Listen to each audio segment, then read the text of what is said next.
Hello everyone. So in this video, right, teacher is going to explain to you about Unit 1 Level 4 Travel and Trade. I will explain to you everything, but in this video, teacher will explain with the answers, okay? Not without the answers. So you will see the answers together while I'm explaining, okay? Alright, so let's start with this first one. The title of this lesson 4 is going to be like travel and trade. Trade, another word is going to be like exchange. For example, you give candy, they will give you cake. You give present, they will give you snacks, something like that. You exchange with things, okay? So long time ago, people do not use money. They don't know how to use money, and maybe like they only know how to exchange. So for example, one country will give them like what do you call, like clothing, like t-shirts, trousers and everything, and another country will give them back like food. So that is what we call exchange, okay? And another word is what we call trade. So in here we're going to learn about one of the most popular trading in history, okay? So this is travel and trade. All right, for 6 words that we are going to learn in this lesson is going to be these. Silk. Silk is what we call like a material. Most of the time in Myanmar, people use silk for their scarf, for their clothing, like Myanmar clothing, especially women, they wear silk clothing, okay, or longi also. So that is what we call silk material.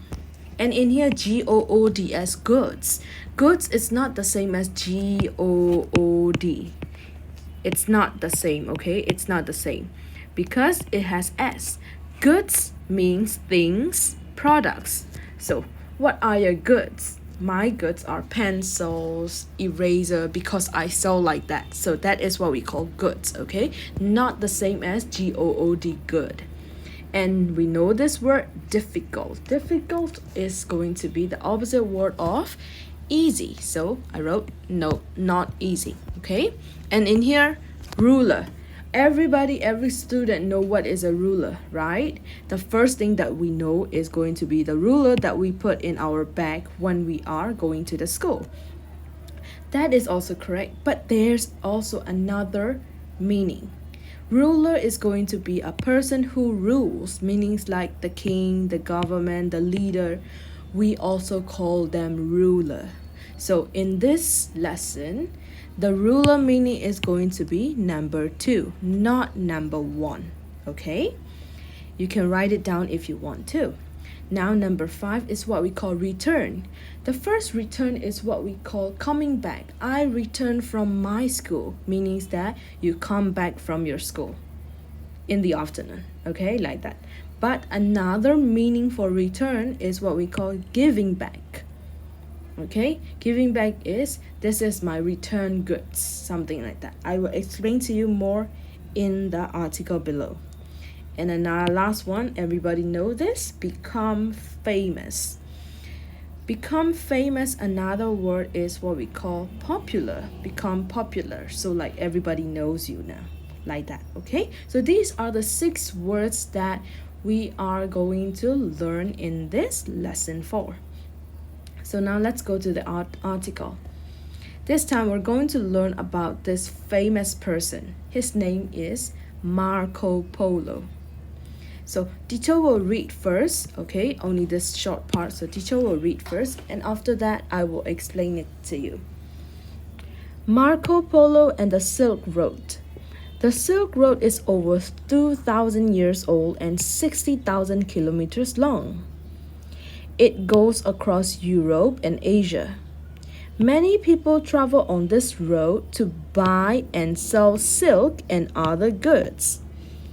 Marco Polo started his travels on the Silk Road when he was 17. In the year 1271, he traveled from Italy to China. The trip was difficult and it took 3 years. When he was 21, Marco met the ruler of China, Kublai Khan. Marco lived in China for the next 17 years. He returned to Italy when he was 41. He met the writer Rustichello, who wrote a book called The Travels of Marco Polo. Many people read this book and Marco became famous. Marco lived to the age of 70. So in here, we know a little bit about Marco Polo, okay? So he is going to be like a person who traveled from Italy to China, okay?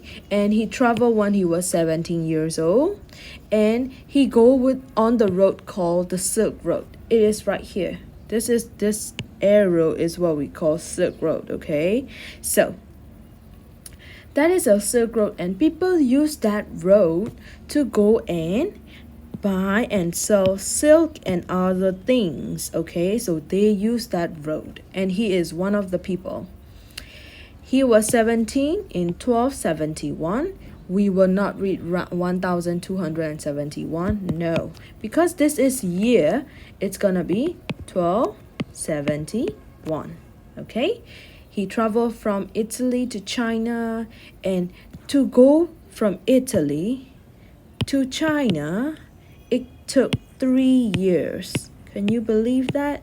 There was no, what do you call, airplane, or airplane is expensive, or there's no airplane, there's no cars and everything, so they have to walk and use some things, okay? So that's why it took 3 years to go to China. And he was 21 when he met the ruler of China, this person. So in here, this ruler is going to be like the king, the government, the leader of China, and his name is Kublai Khan.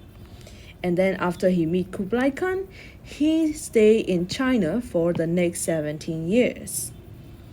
And he come back. This one, return, another name is come back. He come back to Italy when he is 41 years old, and at that time, he go and meet with this writer, the book writer named Rustichello, and then this person go and write the book called The Travel of Marco Polo. He talked to Marco and he wrote the book, and then Marco Polo become famous. But if you look at this green one, Marco lived to the age of 70, meaning that when he died, he was 70 years old. So see, he was really, really old, right? So we also can say like Marco lived to the age of 70. Marco died at the age of 70, okay? So we can say like that, or you can say that Marco died when he was 70 years old, or when he was 70 years old, he died. So many things, so many ways to say this sentence, okay? So this is about Marco Polo. So in here we have 4 questions. How old is the Silk Road? So we can find it in the first paragraph. Over 2,000 years old. So the Silk Road is over 2,000 years old, okay? Now, how many years did Marco Polo live in China? So, about China. So, probably in the second paragraph, Marco lived in China for how many years? For the next 17 years. So, he lived there for 17 years, okay? How many years did Marco Polo travel on the Silk Road? So, just now I also talked about it. It was no airplane, no car. They have to use some maybe bicycle, I don't know. Most of the time they have to walk. So, how many years did they take? They took 3 years to go from Italy to China. Very, very long time, okay? So that's why we will write he traveled on the Silk Road for 3 years. How long is the Silk Road? So this one is how old, this one is how long. So because we're asking about the Silk Road, it has to be on the first paragraph. This is the year O. So this is going to be the distance. So how long? 6,000 kilometers long. That's why the answer will be the Silk Road is 6,000 kilometers long. Okay, so we can say that. In here is you have to go and look at the chart, you have to look at the article, and you have to go and answer it. So this is how I answer. What I want you to do is, can you please check if my answer is correct or not? And then can you please tell me in the comment if you think it's correct or not? Okay, so because I already wrote the answer, I don't think that you can go and do it by yourself because you already see the answer. So what I want you to do is, I want you to check if my answer is correct or not. All right, so please check and please tell it to me. All right, so in here, that is the final thing. Okay, that is the final thing about Marco Polo. Marco Polo is one of the famous travelers in history because he became famous because of his travels from Italy to China using the Silk Road. Okay, so that's it for today, and I'll see you next time.